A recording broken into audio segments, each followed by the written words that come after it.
Hi everybody, it's been a long time. I think I've done a video. Anyway, so it's time, and then I haven't seen you in a while actually. So the last one that I was talking about is like imprinted program as a child affecting the adulthood, right? So there were three topics, and the first one is judging children by the way they look, and then topic number two, making fun of LGBTQ children and young people. When I say children, like young people. And three, comparing children with other children. So I already talked about the first one. The first one is I give you my personal experiences as a kid who got dark skin and then big forehead, and then I always thought I had that. And then and then another one is what happened in my classroom, right? So this is number two, making fun of LGBTQ children. So first of all, right, LGBTQ, what does it stand for? L for lesbian, G for gay, and B for bisexual, and T for transgender, and Q for queer. So I'm sure you have seen, even in early childhood, even when we were young, even when we were in primary school, there were some kids, mostly with boys. They look different, they walk differently, they talk differently.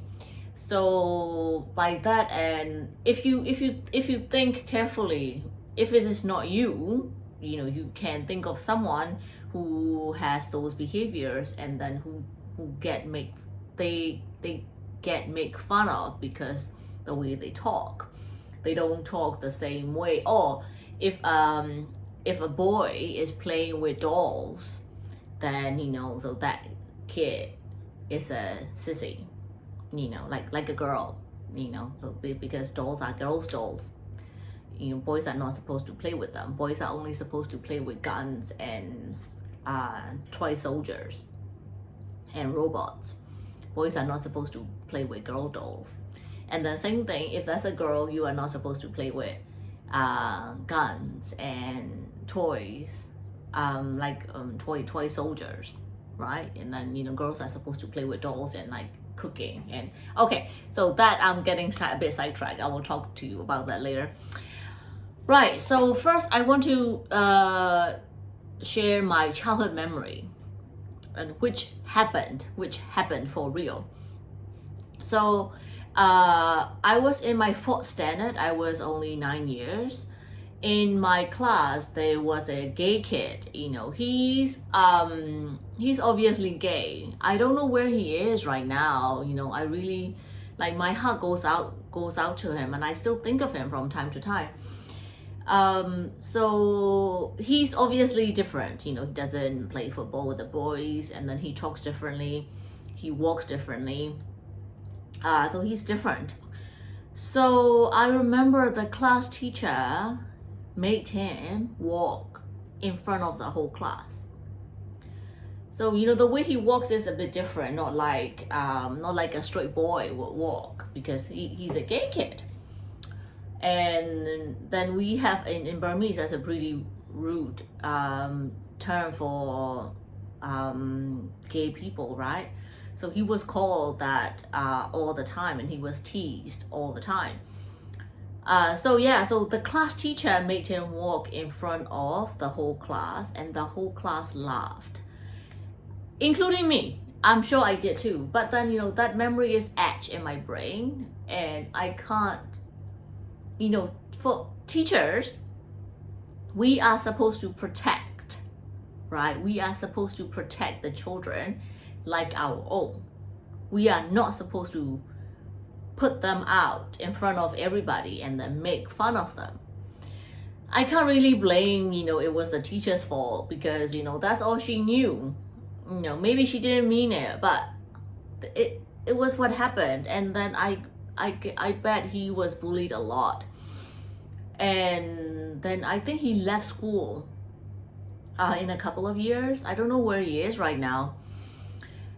So there are a lot of stories like that, and in Yangon, I think quite recently there was a gay kid who committed suicide because he was he was made fun of all the time by his peers, by his friends.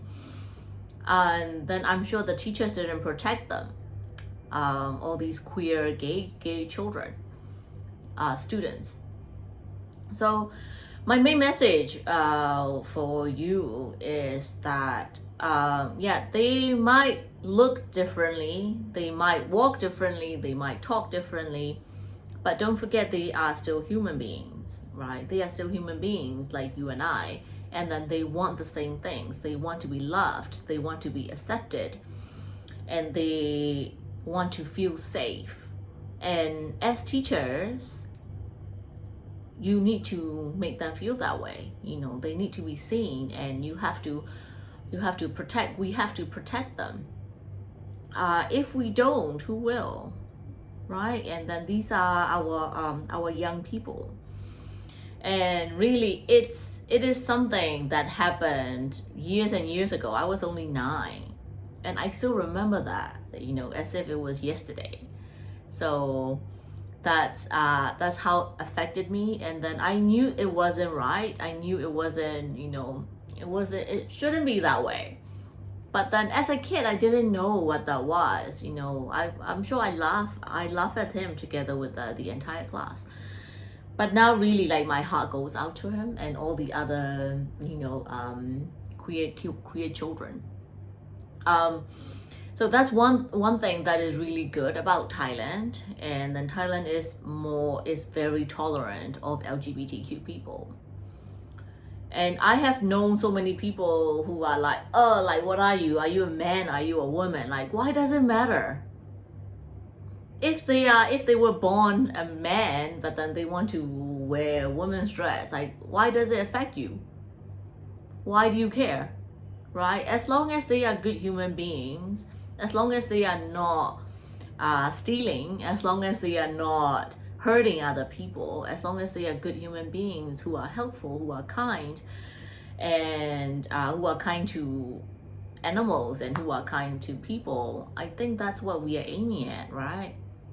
So there's a lot of judgment around that. Just because they are different, we don't accept them.